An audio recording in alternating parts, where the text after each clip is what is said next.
Friends, welcome to my ఆహా ఆమని. రిమ్మల్లో వగ్గ నీ పూయను పొమ్మంటే గాలి తాకంగా పోచినలే. అయితే గాలి గెలిచిందననా లేక పువ్వే ఓడిందననా?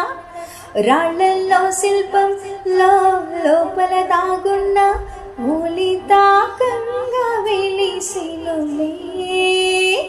అయితే ఉలియే గెలిచిందననా లేక శిల్పం ఓడిందననా? ఈ వివరం తెలిపేది ఎవరంట? వ్యవహారం తీర్చేది ఎవరంట?